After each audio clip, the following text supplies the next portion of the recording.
Hey UConn Nation, it's KK Arnold here. If you're looking for the latest UConn women's basketball content, go subscribe to listen up to Phil and Ryan. Go Huskies!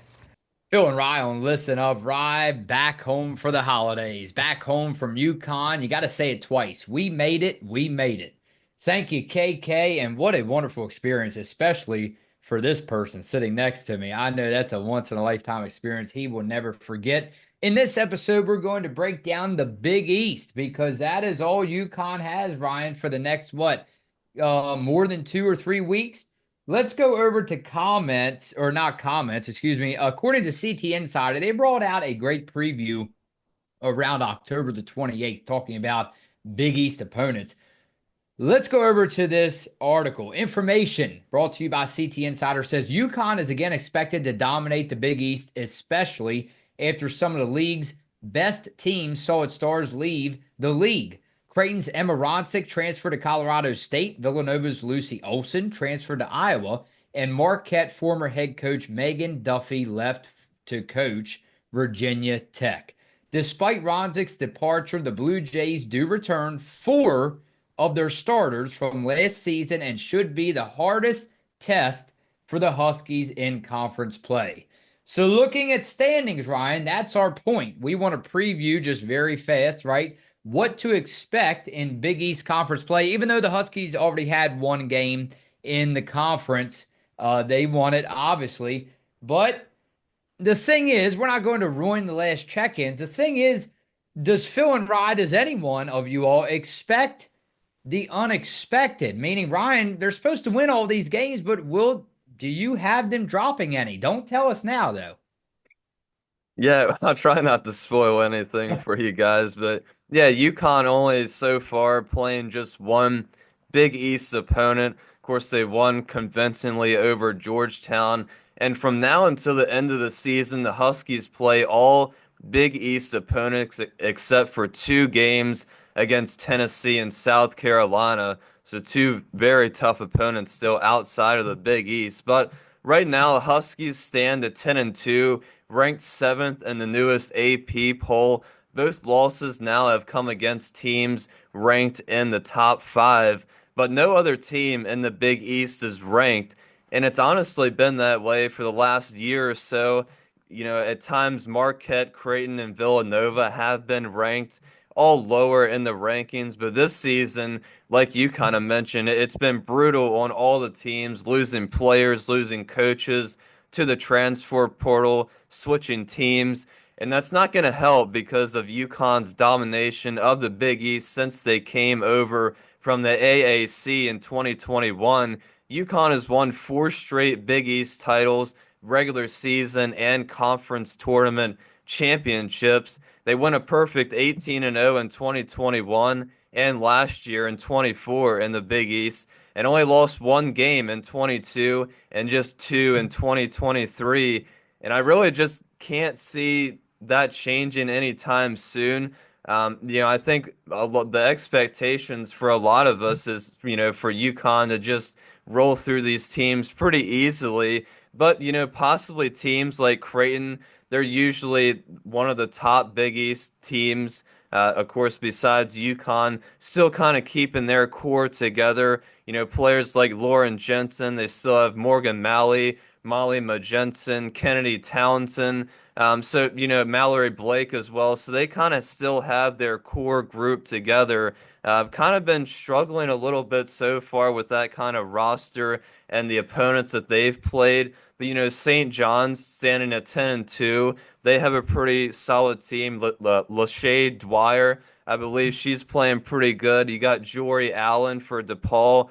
And Seton Hall has a couple ballers as well. So, maybe a couple of these teams surprises and give UConn a run for their money in some of these games. But we definitely can't go into these games just expecting to easily win all of them because again we've saw what's happened when we do that in this season. But I don't really want to say UConn has to go undefeated, but I think it would definitely give the team a lot of confidence, and I think it's confidence that they need to go against these teams that they're going to play, Tennessee and South Carolina. And during all these Big East games, it's a time, I believe, for them to wrinkle out all the mistakes and, just the things that they need to work on before the postseason comes, and of course, before we get into March Madness. Yeah, some of the big names UConn will face coming up. Ryan, you said it. Lauren Jensen, Faith Masonius, Lachey Dwyer, and Jory Allen. Now, I said save your predictions for the last check-ins, obviously the scores and who wins, but we'll go ahead and say it now. I mean, I expect UConn obviously to win the Big East this year. Do you as well? And then do you see a shakeup? Because if you remember last year, Creighton finished right behind UConn in the Big East standings. Do you see Seton Hall maybe creeping up in front of Creighton, or do you think the top three remains the same when we reach the finish line? UConn, Creighton, Seton Hall. Yeah, I honestly kind of think it's going to stay pretty similar. Obviously, I have UConn winning the Big East and the Big East Tournament Championship as well at the end there, possibly going undefeated. But yeah, I think Creighton will probably finish second just with the caliber of players that they have. Have a pretty good coach as well. I believe he's been there for a while. Seton Hall, they did lose some players, but they got Faith Masona, so she's pretty good. I expecting them to finish third. I think DePaul and St. John's will probably be closely behind, but yeah, I think Creighton would probably be the toughest test for UConn.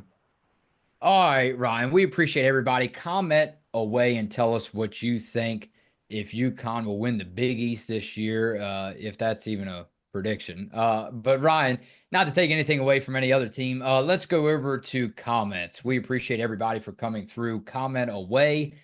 Tell us what you think in this preview, and thank you for your subscriber support. Go over and like the video, and subscribe to it. Ryan, we reached 2.61 thousand. I think that number skyrocketed right when we were in UConn. So how about 2.62? Subscribe away so we can get that number to 2.62. I know you all can do it. Let's go over to Elise Define. Thanks for the great roundup, boys. I don't live too far from Hartford up here in Rhode Island. Have been, hey, UConn Huskies fan since the Rebecca Lobo days. I can't help to feel so badly for Sarah Strong. She was on the verge of tears in the post game wrap up. Seems like no matter what page said good about her, she still reflected about missing the free throws at the end of the game. It really had nothing to do with those last free throws, as the Huskies were terrible in the first half. But she's a young girl, and it's going to take her a long time to get over this. Yeah, very good comment. Like Paige said in the post game interview that the game didn't come down to just those free throws. It's just a combination of some things that UConn, like you said, didn't do very well in the first half. But yeah, that it's really tough on any player, but especially just a freshman like Sarah Strong is being in that kind of a situation. When the the crowd is just completely silent, all the eyes are on you. UConn down by 3 points. She has three free throws with 5 seconds left to try to tie the game. So that's a really hard scenario for any player. But, I think that this break comes at a really good time considering that and considering the loss. And, hopefully this break, the week off or so, can just provide UConn with a little rest. They can kind of get refreshed and ready to go into this Big East play now. All right, one more. One of our favorites, Jason D'Amico. Happy holidays to him and the family. Another long one, fellas. I apologize. Tale of two halves. UConn lost this game on three fronts. Lack of gameplay down low, not enough movement without the ball, and Gino and crew being outcoached again. How in the heck do you keep KK Arnold on the bench when she was the X factor during the comeback? I mean, what game was Gino watching? Peace. Yeah, it's tough, and I think I was gonna mention it on the last check-in for Providence, but I think that there's some reoccurring themes and problems that UConn's having, and obviously in that game, I think it came down to the lack of 3-point makes for UConn. The efficiency just needs to get better from beyond the arc, and I think the post play has been a problem. Jana El Alfie, Ice Brady, they're gonna have to try to improve down low. But I think, for Jana, it's kind of been hard because of the lack of minutes and opportunities. I think it's hard for Gino to try to figure out what the lineup he wants to use. I think he said he'd have it figured out by now, but it doesn't really seem like that's the case. So I think he needs to try to figure out when he wants to plug all these players in. And I definitely do agree that KK Arnold definitely needs to get more minutes off the bench. She's such a spark of energy, and we're definitely going to need her down the stretch. All right, Ryan, we'll leave it right there. Even though it was a loss right over the weekend, I want to make sure everybody stays calm, right? Tonight, Ryan, silent night. All is calm, all is bright. Ryan, I appreciate you so much, and I will see you right back here, hopefully, for the last check in as we have another game coming up right before New Year's. But for now, a happy holidays from all of us, Austin, Anita, from Dylan to you, Connor. Connor, eat up for us tonight and tomorrow. And a happy holidays to everyone. Please, a time to come together, love and joy and peace. Phil and Rye on Listen Up.